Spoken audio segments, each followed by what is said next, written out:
저리 봐도 심각한 짝눈인데요. 짝눈을 개선할 수 있는 방법이 있을까요?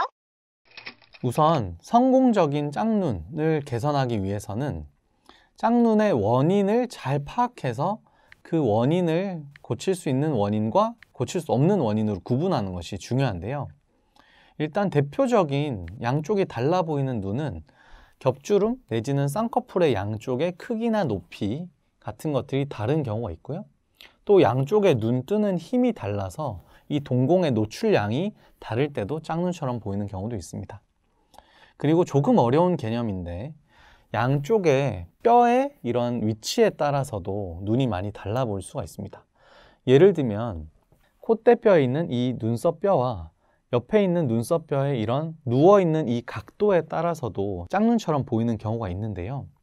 예를 들어서 얼굴 자체가 광대뼈를 보셨을 때 한쪽 광대뼈는 굉장히 수직으로 이렇게 되어 있고 한쪽 광대뼈는 많이 누워있는 얼굴뼈에 비대칭이 있는 경우에 많이 누워있는 쪽에 이런 뼈에 있는 안구와 많이 각이 져 있는 직각으로 되어 있는 쪽에 있는 눈의 각도가 많이 다릅니다. 예를 들면 이쪽은 눈이 정면을 보고 있을 가능성이 크고 이쪽은 눈이 측면을 보고 있을 가능성이 큽니다. 이렇게 눈의 뼈, 눈확이라고 하는 이 얼굴뼈에서 안구가 들어있는 이 뼈의 방향성에 따라서 정면에서 봤을 때 뼈가 많이 누워있는 쪽은 눈동자의 앞머리가 이렇게 덮여 보이기가 쉽고 뼈가 많이 평평한 쪽은 안화가 정면을 보고 있으면서 눈알이 정면을 보고 있기 때문에 눈이 전체적으로 잘 보고 있을 가능성도 있습니다. 이런 뼈의 차이도 눈이 다른 짝눈의 원인인 경우도 있고요. 또 대표적인 짝눈의 원인으로 안구의 함몰, 돌출 정도의 차이를 들 수가 있는데 안구가 좀 돌출된 쪽과 안구가 조금 함몰된 쪽을 비교했을 때 안화에서 안구가 돌출된 쪽은 아무래도 눈이 좀 커 보이고 안구가 함몰된 쪽은 눈이 들어가 보이고 작아 보이고 덮여 보이는 이런 짝눈도 있을 수 있습니다. 제가 말씀드린 여러 짝눈의 원인 중에 라인의 다른 쌍꺼풀 겹주름의 다른 부분은 쌍꺼풀 수술로 충분히 교정할 수가 있고요. 눈동자의 노출량의 다른 부분은 눈매 교정이라는 안검하수 교정술을 통해서 또 눈동자 크기, 동공의 크기를 또 노출량을 조절할 수가 있습니다. 하지만 뼈의 비대칭이라거나 또 안구의 돌출 정도의 차이에 의한 짝눈은 완전히 개선시키기가 힘든 것이 사실입니다.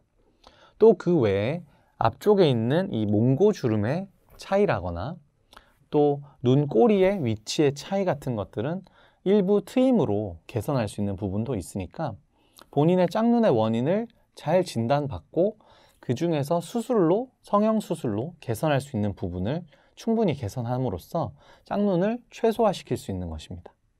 원장님, 저는 양쪽 눈이 서로 다른 것을 보는 사시인데요. 사시도 짝눈으로 보이는 것과 관련이 있나요?